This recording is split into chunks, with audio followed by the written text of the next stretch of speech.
अक्षय नवमी, आज के दिन भगवान श्रीमन नारायण का वास जानते हो कहाँ होता है? कहाँ? आंवले के पेड़ पर।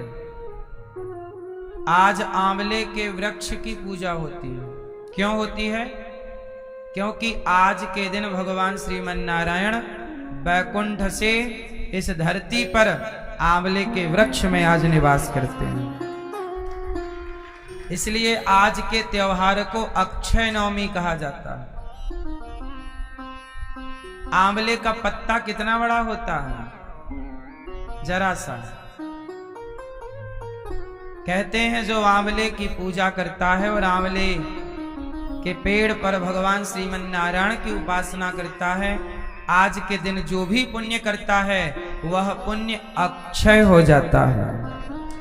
जिस पुण्य का कभी नाश ना हो, जिस पुण्य का नाश ना हो उसे अक्षय पुण्य कहते हैं।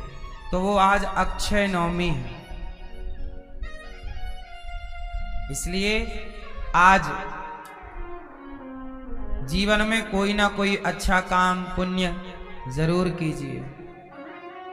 किसी भूखे को भोजन कराइए, किसी का सहारा बनिए। कभी कर पाओ दान पुण्य, ना कर पाओ आज के दिन जरूर भला कीजिएगा किसी का। गौरी गोपाल आश्रम में वृद्ध माओं की सेवा है। हमारे यजमान परिवार में श्रीमान योगेंद्र शर्मा जी, श्री मैया हमारी श्रीमती सुमन देवी हमारी मैया ने, यजमान परिवार ने परीक्षित बन के कथा तो सुनी। आज इन्होंने संतों को अन्न भी दान किया, अन्नदान किया, अन्न क्षेत्र बंटवाया और गौ माता का दान किया। ये अक्षय नवमी के पर्व पर इन्होंने ये पुण्य, ये जानते थे कि इस पुण्य को, इस तिथि को छोड़ना नहीं है, क्योंकि साल में एक बार आती है। आज तो चलो बुद्धि है करने की तो कर रहे हैं, अगली बार आएगी कब निकल जाएगी पता ना लगेगा। इसलिए हमारे भैया श्री रुशील शर्मा जी अपनी बेटी के जन्म दिवस पर भी आज का भोजन वृद्ध माओं को इन्होंने अपनी ओर से कराया और 21,000 रुपए का सहयोग किया। श्रीमान योगेंद्र शर्मा जी मैया सुमन मैया ने 32,000 रुपए का सहयोग किया संतों की सेवा में और गौ सेवा में, गौदान में। आज की तिथि दान पुण्य की है। गौरी गोपाल आश्रम में संतों की, हजारों संतों की सेवा, भोजन की, गौ सेवा, वृद्ध माओं की सेवा, विद्यार्थियों की सेवा। कोई भी एक पुण्य का कार्य कीजिएगा और अपने आप को पुण्यात्मा बनाइएगा। आप सबको आंवला नवमी, आज भी आंवला नवमी है। आज चूंकि अष्टमी युक्त नवमी है, पहले अष्टमी है उदया तिथि, फिर नवमी लगेगी शाम को, पर कल पूरी एकादशी में भी बड़ा कन्फ्यूजन है इस बार क्या हुआ ना कि दीपावली में ही कन्फ्यूजन हो गया सबको कि दीपावली 20 अक्टूबर की है कि 21 की, तो 20 की मनाई। अब एकादशी जो यहाँ देव उठनी एकादशी आ रही है, वह एकादशी में भी बड़ा कन्फ्यूजन है लोगों को कि 1 नवंबर की है कि 2 नवंबर की है। आप लोग कब मना रहे हैं? कब है? हैं? कब को है मेरी माँ? है बिहारी जी में और रंगनाथ जी में, श्री रंगम में। सनातनी जो भगवान के परम भक्त हैं, रंगनाथ भगवान की सेवा करने वाले भक्त, बिहारी जी की सेवा करने वाले भक्त बिहारी जी में और रंगनाथ जी में 1 तारीख की एकादशी मनाई जा रही है। 1 नवंबर, क्यों 1 नवंबर को एकादशी मनाई जा रही है। तो 1 तारीख की ही पंचांगों में अधिक पंचांगों में 1 तारीख को ही प्राप्त हो रही है। 2 को भी एकादशी है, 2 को निषेध नहीं है, पर जो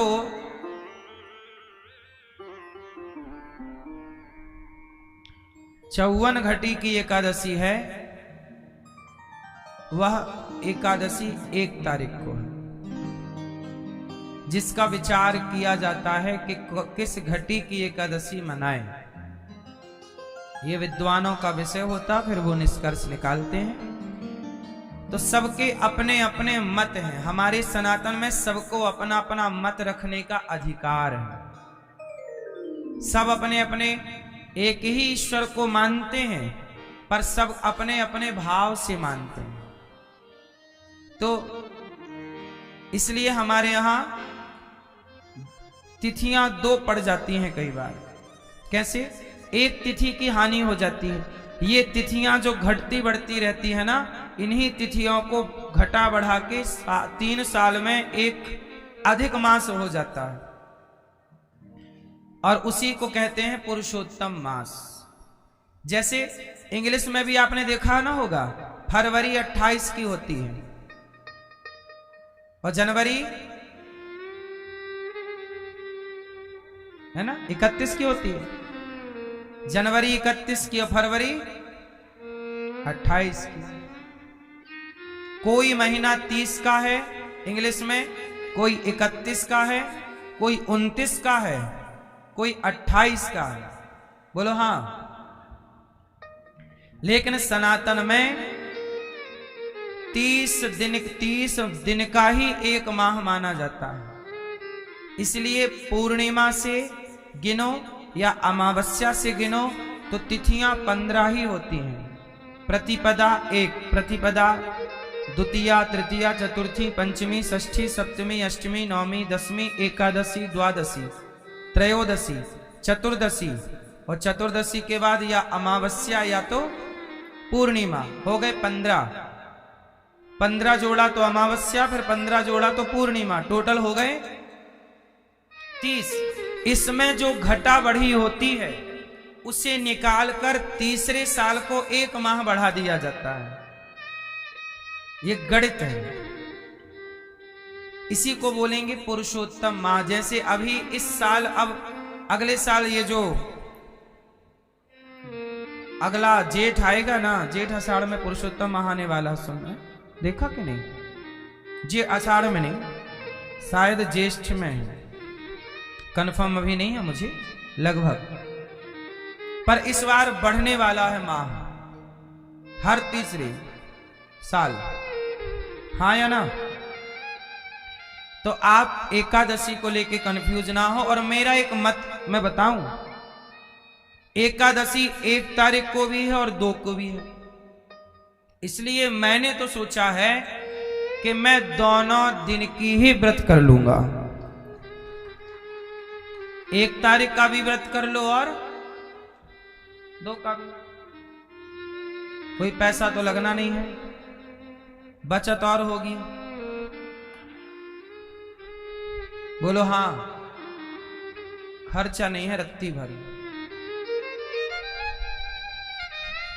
मैया बताओ, है खर्चा? अच्छा है, रोटियां बचेंगी नहीं? मैया को तो भात खाना रहता है इतना सारा। एक टट्ठ भात।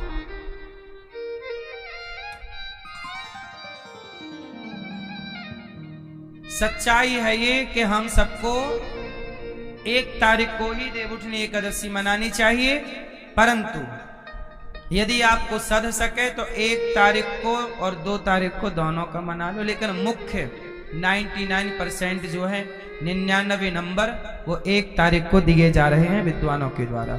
बिहारी जी में भी 1 तारीख की है। सही है? तो भगवान की कृपा है। अक्षय नवमी, ये कार्तिक माह चल रहा है। इसमें देवता उठते हैं, इसे देव उठनी एकादशी कहते हैं। हम एकादशी के दिन बताएंगे सब कथा। आज अक्षय नवमी की बात बता दें कि आज के दिन भगवान आंवले में वास करते हैं। आज के दिन से आंवला खाया जाता है ना, पूजा करके। आंवला को औषधियों में राजा बोला गया है, सबका बाप क्या है? आंवला। इसलिए देखो औषधियों का शिरोमणि है आंवला। एक आंवला जो व्यक्ति हमेशा खाएगा, आंवले का अचार खाओ, मुरब्बा खाओ, आंवला खाने वाला व्यक्ति जल्दी से बीमार नहीं पड़ता। आंवला औषधीय गुणों से भरा हुआ है। औषधियों का राजा कौन है? बोलो भैया। औषधियों का, जैसे फलों का राजा आम, उसी तरह औषधियों का राजा आंवला। इसलिए एक आंवला रोज खाने का नियम बनाओ। चाहे आंवले के अचार के रूप में खाओगे, मुरब्बा के रूप में खाओ, मुरब्बा धो के खाओ, ज्यादा मीठा फिर शक्कर शुगर ना हो, उसकी अचार खा सकते हैं, सबसे बेस्ट। या अभी आंवला आएगा ना, तो आंवला का रस निकाल के पी लो। आंवला कैसे भी खाओ, आंवला खाओ। हम तो आंवले का अचार खाते ही खाते हैं, आंवले का रस पीते ही पीते हैं। जरा सा 2 आंवले का रस निकाल लिया, 1 घूंट पी लिया। कैसे? आंवला की चटनी सबसे बेस्ट। थोड़ा मिर्ची डालो, धनिया डालो, हल्का नमक डालो, और बढ़िया मस्त सिलबट्टे वाली, वो वाली नहीं, वो वाली नहीं।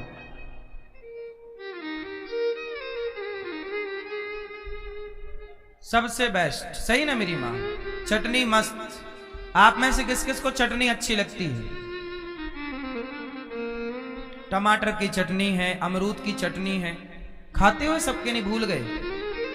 अमरूद की चटनी। अब आप लोग काय में चटनी बनाते हो? सिलबट्टे वाली नहीं? आलसी हो ना मेरी माँ। कौन सिलबट्टा पीसे, कौन ऐसे ऐसे करे? आलसी है। इसलिए देखो ना, गुब्बारे की तरह करना धरना कुछ नहीं है, तो दे गुब्बारा। पहले के लोग फिट रहते थे, काम करते थे, फिट रहते थे, लंबा जीते थे, काम भी हो जाता था, पैसे भी बच जाते थे, स्वास्थ्य भी बढ़िया, स्वाद भी अच्छा। अब आजकल चटनी भी आदमी उसकी खा रहा। चटनी उसकी थोड़ी होती है। जब आप उसमें चटनी पीसते हो ना, वो वाले में, तो उसमें ना आपने देखा होगा गरम हो जाती है चटनी, रगड़ पड़ती है ना, और जैसी गरम हुई खत्म उसका स्वाद। सब चीज का स्वाद मेंटेन करने के लिए ना सब व्यवस्थित काम था। चलो, आप तो बहुत समझदार हैं। आज खान पियन गलत हो गया, इसलिए लोग बीमार पड़ गए। खाने का ज्ञान नहीं है। बताओ कार्तिक में क्या, कार्तिक चल रहा है ना, बताओ कार्तिक में क्या खाने का निषेध है हमारे पूर्वजों के द्वारा? बोलो, चलो बताओ। आप बताओ मैया, कार्तिक में क्या नहीं खाना चाहिए हमारे पूर्वजों की जो गाइडलाइन है उसके हिसाब से? क्या? हाँ, कुंवार करेला, कार्तिक दही, मरहो ने तो परहो सही। कुंवार में करेला नहीं खाते और कार्तिक में दही नहीं खाते। इसका पूरा हमारे पूर्वजों ने निषेध बताया है कि कब क्या खाएं, कब क्या ना खाएं। मेरी मां चैते गुड़ बैसाखे तेल, जेठे पथ अषाढ़े बेल। सावन साग न भादों दही, कुंवार करेला कार्तिक दही। अगहन जीरा न पूसे घना, माघे मिश्री और फागुन चना। इन 12 से जो बचे भाई, ताघर कबहू न वैद आई। वैद कभी नहीं आता उसके घर। खाने पीने में हमारे यहाँ बड़ा विचार था पहले। कौन सा महीना चल रहा, महीने के हिसाब से खाया पिया जाता था। अब आजकल तो 12 महीने आपको रोटा चाहिए, दर रोटी रोटी रोटी। और माताएं तो ऐसी हैं कि 3-4 लोई की आखिरी में एक बनाई मोटी रोटी, नहीं बेटा बेटी को खवाई रोटी और अपने लिए बना लिया रोटा, और वो कच्चा गीला खा लिया, और फिर बाद में यहां दर्द है डॉक्टर साहब, यहां दर्द है, यहां भी दर्द है।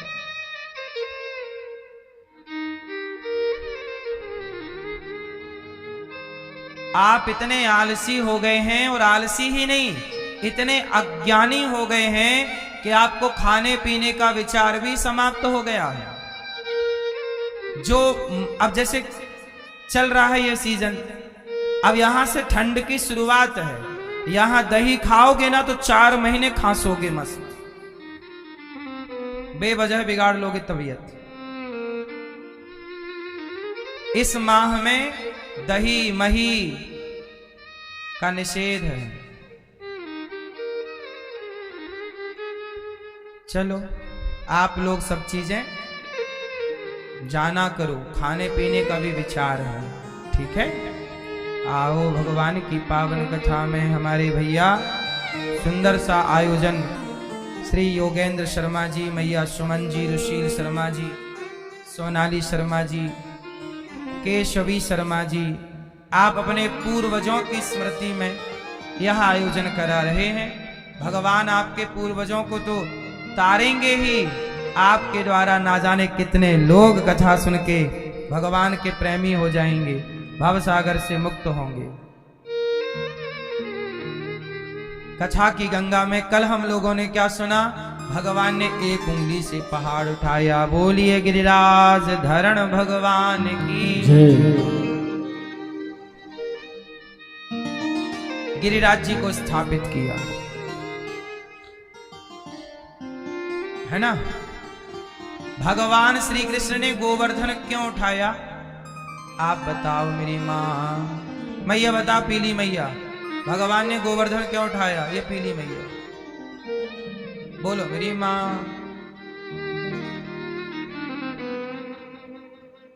भगवान ने गोवर्धन क्यों उठाया? इंद्र का अभिमान दूर करना था, एक तो ये बात है, पर गौ माता पर संकट ना आए कभी, क्योंकि कलयुग में कौन संकट में है?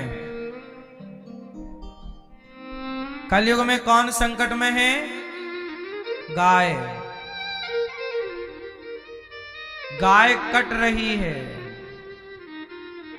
गाय की पीड़ा कोई नहीं समझ रहा है, सरकारें भी नहीं समझ रही हैं, आप लोग भी नहीं समझ रहे हैं।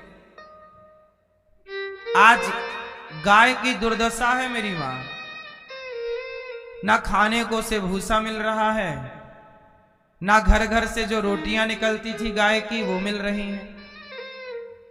अब किसान लोग क्या करते हैं? गेहूं काटने के बाद ना खेत में आग लगा देते हैं, हार्वेस्टर से कटने लगा गेहूं, तो जो बाली का तो गेहूं मिल गया किसान को, जो डंठल होता ना गेहूं का लंबा, उसमें लगा देते हैं सारे लोग आग, जबकि वो डंठल गाय के लिए भूसा बनता है। अब भूसे की इतनी कमी आ गई है, भूसा जानते हो कितना महंगा है? कितना है? 20-22 रुपए किलो भूसा बिकता है, 20-22 रुपए किलो। और ठंडी आएगी और महंगा हो जाएगा। क्यों महंगा हो गया? और व्यापारी कुछ ऐसे भी हैं जो भूसे में पत्थर मिलाते हैं, माटी के ढेला मिलाते, ताकि वजन ज्यादा हो जाए, पैसे। मतलब देखो, गाय के भोजन में भी बेईमानी से पैसा कमाना है बेईमानों को। क्यों भाई? यदि आप भूसा खरीदेंगे तो आप गाय के लिए ही तो खरीदेंगे, भैंस के लिए खरीदेंगे, कोई अपने खाने तो खरीदेंगे नहीं। लेकिन उसमें भी हम लोग देखते हैं पत्थर मिलते हैं भूसे में। बड़ा बेईमान युग चालू हो गया मेरी मां। हर क्षेत्र में मिलावट है, बेईमानी है। आदमी अंधा हो गया है, स्वार्थ में पागल है। वो ये नहीं देखता, चल तू किसान है भाई, आपके आसपास कोई गौशाला है तो अपनी तरफ से ट्रॉली 2 ट्रॉली भूसा गायों को पहुंचा दो। आप भी घर में गैया रखो। आप सब भारत के लोग गाय रखेंगे तो गौ हत्या नहीं होगी। अब आप लोग घर में गाय रखते नहीं हैं तो कसाई ले जाता है, सड़कों में जो गाय घूमती है, रात को ट्रक वाला आता है, कसाई सबको भरा और ले गया, ले जाके भारत पार करा दिया, बांग्लादेश भेज दिया, पाकिस्तान की बॉर्डर पार करा दिया, वहां गए कट गई। और भारत में जो बूचड़ खाने चल रहे हैं सरकारी, वो अलग है। बोलो हाँ। इसलिए मेरी मां, घर में गाय रखो। भगवान कृष्ण ने गाय की सेवा की और गाय की रक्षा के लिए गोवर्धन उठाया। गाय चरती थी ना गोवर्धन में, तो गौचर भूमि बची रहे, इसलिए गौचर भूमि को हाथ में उठाया कि भैया कुछ भी करना पर गौचर भूमि पर कब्जा ना करना। आजकल कुछ किसान ऐसे भी हैं जो गाय की भूमि, गौचर भूमि पे कब्जा कर लेते हैं। हर गांव में गौचर भूमि होती है सरकारी दस्तावेजों में, पर जाके वर्तमान में देखो कहीं ना नजर आएगी। बगल वाला किसान जिसका खेत था उसने खोद लिया, सारा अपने खेत में मिला लिया, अब कहीं नहीं है। सरकारें भी इस पे काम नहीं करती कि गौचर भूमि तो छुड़ाए, अतिक्रमण हटाए, ताकि गाय सड़क में खड़ी ना हो। आज गाय सड़क पे क्यों खड़ी रहती है? क्योंकि गाय को खड़ी होने की जगह ही नहीं है इस भारत में। बताओ, गाय को खड़े होने की जगह कहां है? आपके घर के आगे खड़ी होगी, आप डंडा मार दोगे। आपके घर के आगे खड़ी होगी, आप डंडा मार दोगे। तो गाय खड़ी कहां हो? गाय की भूमि पर कर लिया लोगों ने कब्जा। गौचर भूमि आपके सरकारी रिकॉर्ड में देखिएगा, मिल जाएगी। हर गांव में, भारत के हर गांव, हर जगह गौचर भूमि है गाय के नाम की। वो छोड़ दो तो गाय अपनी भूमि पे जाके खड़ी होने लग जाए, अपना चरे, अपना रहे। सड़क में खड़ी होना उसकी मजबूरी है। वो गाय बोल नहीं पाती, नहीं बोलती, वो भी केस लगाती, सुप्रीम कोर्ट लड़ती कि भाई मेरी जमीन कहां है, मेरा अधिकार कहां है, मैंने तुम्हारे बाप दादों को पाला है। तुम्हारे बाप दादों के पास ना खाने को रोटियां नहीं थी आज के 100 साल पहले, सिंचित भूमि नहीं थी भारत की। तब तुम्हारे बाप दादों के यहां 10-10, 20-20, 100-100 गाय हुआ करती थी और गाय का दूध, दही, घी पी पी कर तुम्हारे बाप दादे जिंदा रहे। ये बात सही है कि गलत है? गाय का दूध संपूर्ण आहार माना जाता है। पहले के लोग 1 गिलास घी पीते थे और घी पी के काम करते थे दिन भर, और काम भी आज से ज्यादा हार्ड। पहले के लोग, सेना लड़ती थी तो का पी के लड़ती थी, वहां कोई दाल रोटी बनाने बैठा था, युद्ध लड़ते समय लोग घी लेके जाते थे। हल्दी घाटी का युद्ध हुआ, लोग लड़ते थे, का पी के लड़ते थे। क्या खाते? वहां खाने पीने का टाइम है, बनाने का टाइम है। महीनों युद्ध चलता था, लोग महीनों के लिए घी पी पी के युद्ध करते थे, जीतते थे। घी में बड़ी ताकत होती है। घी पीने वाला काम करे ना तो उसका शरीर 80, 90, 100 साल तक वो स्वस्थ रहेगा। और कई लोग, बूढ़े लोग ना, अपना काम आज भी करते हैं। घी दूध खाया पिया, जो बचपन जवानी में घी दूध खाया पिया होगा वो बुढ़ापे में स्वस्थ रहेगा। और बुढ़ापे में जल्दी मर गया, जल्दी उसका हड्डी पसली टूट गई, कमर टेढ़ी हो गई, मतलब इसने घी दूध नहीं खाया। आज के जो लड़के हैं ये देख लेना 50 साल में बूढ़े हो जाएंगे। पहले का आदमी 70 में बूढ़ा होता था। अब ये जो आज की पीढ़ी है ये 40-50 में बूढ़ी ना हो जाए तो कह देना, क्योंकि आज का खान पीन गलत है। क्यों जी, बात सही है कि गलत है? अब एक काम करो, आज के 40 साल के आदमी को पुराने 70 साल के आदमी से लड़ा दो तो 70 साल वाला 40 वाले को पटक देगा। यदि गांव का शुद्ध देसी आदमी है तो, खाने पीने वाला, घी दूध वाला है तो 70 साल का आदमी 40 साल के लोग आदमी को पटक देगा। बोलो हाँ, आप देख लो हमारे गांव में आज भी 90-90 साल के लोग कुदाल लेके खेत जाते हैं माटी खोदने, जवानों से ज्यादा काम करते हैं। ये वही लोग हैं जो एक एक गिलास घी पी जाते थे। आज आप 2 चम्मच नहीं पीते घी, 2 चम्मच पचाने की ताकत नहीं है तुम्हारी किडनी लीवर में। बोलो हाँ, तुम्हारे बच्चे कमजोर हो रहे हैं। पिज्जा बर्गर खाएंगे, मोमोज खाएंगे तो कमजोर ही होंगे। अब तुम्हारे लिए दूध है कहां? अब आप लोग बाजार का दूध पिलाते हो बच्चों को। बाजार में जो दूध मिल रहा है वो किसका दूध है? बोलो जोर से, किसका? गाय का नहीं है। गाय कहां धरी है? भैंस का दूध है, और भैंस का भी कम। भैंस का दूध भी फिर भी ठीक है। आज जो बाजार में दूध मिलता है वो किसका है? देखो आप लोगों को ये तक जानकारी नहीं है। जर्सी का। किसका दूध? जर्सी। किसका? जानते हो जर्सी क्या होती है? क्या? जर्सी को गाय नहीं कहते, लोग बोल रहे हैं गाय। जर्सी सुअर से क्रॉस कराई हुई एक नस्ल है। उसका दूध वो 20 लीटर दूध देती है। गाय दूध देती है 5 लीटर, देसी गाय।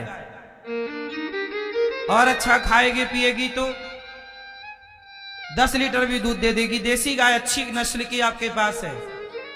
लेकिन वो जो जर्सी है ना, वो एक टाइम पे 20 लीटर दूध देने की क्षमता रखती है, क्योंकि वो दूध की फैक्ट्री है। लेकिन उसका दूध चेक करवा लेना, उसका दूध एक भी फायदेमंद नहीं है। जर्सी का दूध फायदेमंद नहीं है। अभी अमेरिका भारत से यही तो डील करना चाहता था। ये टैरिफ क्यों लगा? क्योंकि भारत ने अमेरिका का दूध लेने से मना कर दिया। तो ट्रंप बोला मैं टैरिफ लगा दूंगा, लगा दिया उसने। अमेरिका ने भारत को कहा कि आप हमसे दूध ले लो। अमेरिका के पास ना गाय है, कौन सी गाय? नहीं, वो जर्सी। और वो जर्सी गाय, जर्सी को क्या, जर्सी क्या करती पता है? वो उसे मांस खिलाता है। जैसे सानी भूसे में मांस डाल दिया, मांस के मछली है और मुर्गा इत्यादि, उससे ना उसका शरीर और बड़ा होता है और वो दूध देती है। तो उसका दूध ना एक रत्ती फायदा नहीं करता। दूध का, हमारे यहां दूध को अमृत कहा गया है। हमारे यहां दूध को क्या बोला गया है? दूध में अमृत के गुण हैं। पर कौन से दूध में? केवल गाय। और गाय भी कौन? देसी गाय। गाय मतलब देसी। आज आप लोग इतने अज्ञान के चंगुल में फंस गए हैं कि आज मैं आपसे पूछ लूं कि देसी गाय की पहचान बताओ और जर्सी की पहचान बताओ, तो आपको पता ही नहीं। पता है आपको? पुराने लोगों को पता होगा, आज के नए लड़कों को तो बिल्कुल नहीं पता। जो देसी गाय होती है उस गाय के सिर के पीछे बढ़ा हुआ ऊपर एक हिस्सा होता है ना? क्या बोलते हैं उसे आपके यहां? ठाड़, ठाड़, डाढ़, डाढ़। भैया, गाय के पीछे बढ़ा हुआ हिस्सा, गाय के गले के नीचे झालर, जिसके नीचे झालर है वो देसी गाय है। सिर के पीछे बढ़ा हुआ ऊपर हिस्सा है। अब ये देखो, ये गाय है टीवी पे, सिर के पीछे देखो ऊपर बढ़ा हुआ हिस्सा दिख रहा है, जबकि जर्सी गाय में ये नहीं होता। गाय के नीचे देखिएगा झालर है, कान के नीचे देखिए लटकता हुआ, उसे झालर कहते हैं। वो हिस्सा जर्सी गाय में नहीं होता। इसलिए गाय की पहचान भी तो लोगों को नहीं पता। गाय जो देसी होगी ना, उसकी नाभि लंबी होती है, लटकती हुई नाभि होती। लेकिन अब ये कौन जाने गाय में भी क्या क्या विशेषताएं हैं। गाय के शुद्ध देसी गाय के जो गिर नस्ल की गाय है, उसके गाय के दूध में गोल्ड पाया जाता है, स्वर्ण पाया जाता है, स्वर्ण। उस गाय का जो घी होगा बिल्कुल पीला होगा। और वो घी आपको बाजार में कितने रुपए घी मिलता है देसी? कितना? 500, 700, 1200 है। बाजार में 700 रुपए लीटर भी घी मिल रहा है, 800 रुपए किलो भी देसी घी मिल रहा है, और 900 का भी मिल जा रहा है। बोलो हाँ, 1000 रुपए का भी मिल रहा है। लेकिन ये सारे घी असली हैं कि नकली हैं? बोलो भाई, इतनी गाय कहां है कि पूरे दुनिया को घी की पूर्ति करे? नकली घी किसका बनता है? हैं? सुअर की चर्बी का। अभी तिरुपति बालाजी में नकली घी के लड्डू पकड़े गए थे, कुछ खबर याद है? सुअर होता ना, सुअर के शरीर में जो चमड़ा है, उसका मांस, उसे पिघलाया जाता है, प्रोसेस है उसका, उसी का तेल और उसी का घी बन जाता है। और वही आप लोग रोटी में चुपड़ के खाते हो। क्यों? आपको खाना पड़ेगा। क्यों? क्योंकि आपको घर में कुत्ता तो है, आपके घर में गाय नहीं है। शुद्ध देसी घी तब मिलेगा जब आपके घर में गाय होगी, वरना बाजार में कौन गारंटी लेगा कि ये शुद्ध है? कौन गारंटी लेगा कि ये दूध सही है? इसलिए घर पे गाय काहे नहीं रख लेते? यदि व्यवस्था है तो गाय रखो, बच्चों को शुद्ध दूध पिलाओ। शुद्ध दूध मिलेगा, शुद्ध दही मिलेगा, शुद्ध घी मिलेगा, शुद्ध छाछ मिलेगी। आप लोग बड़ी 50 लाख की गाड़ी खड़ी है, पर दूध पी रहे हैं जर्सी का, और घी खा रहे हैं सुअर का, और बता रहे हैं हम बड़े पढ़े लिखे। खाक पढ़े लिखे हो, खाने पीने का तो ज्ञान नहीं है, और बड़े पढ़े गाड़ी रखने से पढ़ा लिखा हो गया। एक नंबर के गधे हो। जो बढ़िया खाना पीना जानता है वो समझदार है। तुम्हें खाने पीने तक का तो ज्ञान है नहीं। क्यों मेरी मां? तुम्हें दूध तक की तो पहचान नहीं है, और तुम बता रहे हो कि हम ज्ञानी हैं, पढ़े लिखे। तुम्हें घी की पहचान नहीं है, तुम्हें गाय की पहचान नहीं है, किस बात के ज्ञानी हो?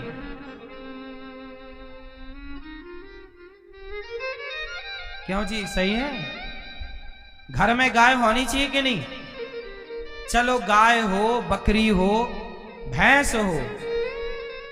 बकरी का दूध भी सही है, भैंस का दूध भी, फिर भी भैंस बहुत अच्छा दूध नहीं, उसके दूध में आलस्य है। गाय का दूध पीने वाला बच्चा, उसकी याददाश्त ज्यादा होती है। भैंस का बच्चा देखा आपने? गाय का बच्चा दूध पीता है ना, पूंछ उठा के पूरे गांव में दौड़ के आ जाता है, एक्टिव है, क्योंकि गाय के दूध में ताकत है, एक्टिव है। और भैंस का बच्चा दूध पिएगा और दूध पी के ऐसे ऐसे चलता रहेगा, आलसी है। भैंस का दूध आलस्य, इसलिए पहलवान लोग भैंस का दूध पीते हैं। लड़ने की समझ है बस, और कोई समझ की जरूरत नहीं। लेकिन यदि बुद्धिमान बनना है तो गाय। आप लोग घर में हवन करते हो कि नहीं? हवन में किस घी का प्रयोग करते हो? आजकल बाजार में घी आता है, उसमें लिखा रहता है पूजा वाला घी, वो मिल जाता है 400 रुपया किलो। बोलो हाँ। और उसमें यह भी लिखा रहता है इसे खाएं ना, क्योंकि वो खाने वाला नहीं है, वो गाय का है, शुद्ध सुअर का। और वो काय में प्रयोग कर रहे हो? पूजा वाला घी, पूजा वाला है।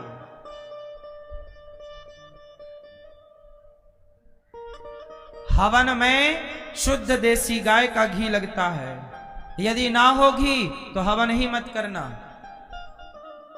क्योंकि हवन में घी ना हो तो भी नहीं हो सकता, और घी होगा तो शुद्ध होना चाहिए। अब सुअर की चर्बी से हवन करोगे, कौन से भगवान मिलेंगे? ये सब ज्ञान था हमारे यहाँ, पता नहीं क्यों ज्ञान चला गया। पहले के लोग खाने पीने में समझौता नहीं करते थे, आप लोग कर रहे हैं समझौता, इसलिए आप लोग 50-60 में तय हो जाते हो। एक्टिव रहना है तो गाय, बोलिए गऊ माता की। तो कौन कौन घर में गैया रखेगा यदि संभव है तो? मैया नहीं रखोगी तो भैंस का ही दूध पियोगी, है ना?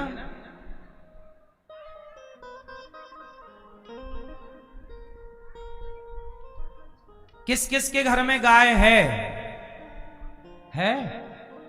आपके घर में भी गाय होनी चाहिए, सबके घर में। यदि संभव होए तो रखिएगा, संभव ना होए तो अलग विषय है कि भाई मल्टी पे रहते हो आप, ऊपर फ्लोर पे कैसे रखो। चलो, भगवान ने आज नंद बाबा को वरुण लोक से लाए और बड़े प्रेम से भगवान की लीला हुई। आज भगवान सब ब्रजवासियों को बैकुंठ का दर्शन कराया, भगवान ने सबको आनंद दिया, सब वापस वृंदावन आए। बोलिए वृंदावन धाम की। आज भगवान ने एक दिव्य लीला की, भगवान श्री कृष्ण की एक लीला का नाम है रास लीला। भगवान पिता रात्रि शरदोत्फुल्ल मल्लिका वीक्षरन्तुं मनश्चक्रे योग माया मुपाश्रितः। आज भगवान ने यमुना के तट पर बांसुरी बजाई, क्या करने के लिए? रास रचाने के लिए। आज भगवान ने गोपियों को बुलाया, रंतुम रमण करने का मन हुआ, माया का आश्रय लिया भगवान कृष्ण ने, और आज सारी सखियों को, गोपियों को बांसुरी में नाम ले लेके बुलाया। राधा, ललिता, विशाखा, चंपकलता, सुदेवी, तुंग विद्या, सबका नाम लिया। सारी गोपियां काम कर रही थीं। जब काम कर रही गोपियां क्या कर रही? दोहंत्यो। देखो भागवत जी में लिखा, एक सखी गाय दोह रही थी। देखो भगवान कृष्ण गोपियों के घर माखन चुराते थे ना, तो माखन तो तब होगा ना जब घर में गैया होगी। मतलब प्रमाण मिल रहा है कि पहले सबके घर में गाय हुआ करती थी। वही घर घर है जहां गाय है, तुलसी है। तो भगवान ने गोपियों को बुलाया, गोपियां दुहंत्यो भी अयो काश्चित, गाय छोड़ दी, दूध दोहना, दूध वहीं छोड़ा गाय को, और दौड़ पड़ी सखी। कौन बुला रहा है? कृष्ण बुला रहे हैं। छोड़ दिया दूध दही, दौड़ कृष्ण पुकार रहे हैं, भगवान बुला रहे हैं। एक दूसरी सखी आंगन लीप रही थी गाय के गोबर से। देखो हमारे यहां गाय के केवल दूध का प्रयोग नहीं है, गाय के गोबर का भी प्रयोग है। आंगन लीपने में, चूल्हा चौका करने में। बोलो हाँ कि ना?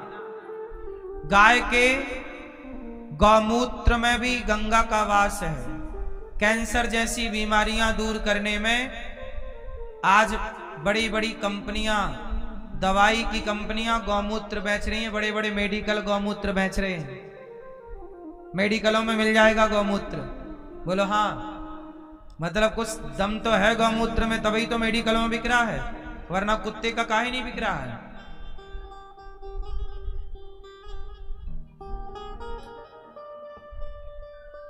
इसलिए गाय को पहचान नहीं पाए लोग, हम क्या करें? गौरी गोपाल में तो 400 गैया है।